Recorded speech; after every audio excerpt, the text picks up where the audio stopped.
Hi friends, அஸ்ஸலாமு அலைக்கும். குட்டீஸ் வந்துட்டு எனக்கு சிக்கன் குழம்பு கேட்டனால அதாங்க ரெடி பண்ணிகிட்ருக்கேன். ஒரு குக்கர் வச்சு கொஞ்சம் ஆயில் விட்டு நீளவாக்கில் கட் பண்ண ஒரு பெரிய வெங்காயம், 2 தக்காளி எல்லாத்தையும் உள்ளே சேர்த்து நல்லா வதக்கிக்கலாம். 1 ஸ்பூன் இஞ்சி பூண்டு பேஸ்ட்டு, மிளகாய்த்தூள், மஞ்சத்தூள், கரம் மசாலா தூள், மல்லித்தூள் எல்லாத்தையும் உள்ளே சேர்த்து நல்லா பச்சை வாசனை போகிற அளவுக்கு வதக்கிக்கலாம். தக்காளியும் உள்ளே சேர்த்து வதக்கிக்கலாம்.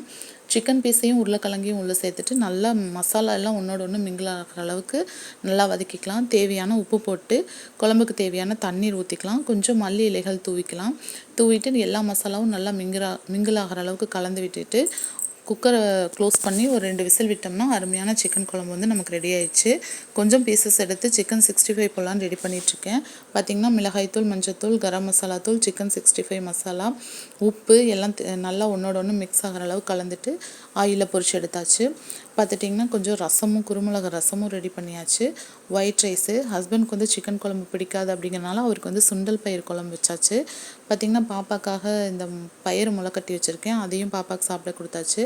2 நாளாக மைண்ட் அப்செட்டாக இருந்தனால ஹஸ்பண்ட் உனக்கு ஒரு சர்ப்ரைஸ் இருக்குது வீட்டுக்கு போன்னு சொன்னார். நம்ம ஒர்க்கெல்லாம் முடிச்சுட்டு வந்து நம்ம வீடு கொஞ்சம் மாடியில் தான் இருக்குது. கொஞ்சம் காம்பவுண்டு வீடும் கூட 2-3 வீடு இருக்குது. ஸோ நம்ம வீட்டு அளவுக்கு நம்ம ஸ்க்ரீன் போட்டிருக்கோம். ஸ்க்ரீனை விளக்கிட்டு பார்த்தா உண்மையாலுமே சர்ப்ரைஸ் தாங்க. ஏன்னா இங்கே கொஞ்சம் உட்காந்தா காற்று நல்லா வரும். ஸோ வந்து சேர் கேட்டிருந்தேன். அந்த சேரும் நேற்று வந்து பூ வாங்கி கொடுக்கலான்னு கம்ப்ளைண்ட் பண்ணியிருந்தேன் இல்லையா. ஸோ வந்து பூவும் வாங்கிட்டு வந்து வச்சுருக்காரு. அதுதான் நமக்கு ஹஸ்பண்ட் கொடுத்த சர்ப்ரைஸு. பாப்பா கொடுத்த சர்ப்ரைஸ் ரொம்ப பெருசுங்க. பாப்பாவுக்கு இன்றைக்கி கொஞ்சம் உடம்பு சரியில்லை, காய்ச்சல். அதனால நான் தான் வந்துட்டு எந்த வேலையும் செய்யாதுன்னு சொல்லியிருந்தேன். அதுக்காக மேடம் சுத்தமாக எந்த வேலையும் செய்யாமல் இருக்காங்க. ஸோ வந்து பார்த்தோன்னே ஒரு மாதிரி ஆயிடுச்சு. சரி இருந்தாலும் வேறு வழி இல்லையே அப்படிங்கிறதுக்காக வந்துட்டு எல்லாத்தையும் க்ளீன் பண்ணிவிட்டு எல்லாத்துக்கும் சாப்பாடெல்லாம் ரெடி பண்ணி கொடுத்துட்டு எல்லாம் வாஷ் பண்ணி ஆர்கனைஸ் பண்ணி வச்சு எல்லா வேலையும் முடிக்கிறதுக்குள்ளேயும் போதும் ஆயிடுச்சு. இந்த மாதிரி உங்கள் ஹஸ்பண்ட் உங்கள் குழந்தைங்க உங்களுக்கு என்ன சர்ப்ரைஸ் கொடுத்தாங்கன்னு சொல்லுங்கள். வீடியோ பிடிச்சிருந்தால் லைக் பண்ணுங்கள், ஷேர் பண்ணுங்கள், கமெண்ட் பண்ணுங்கள்.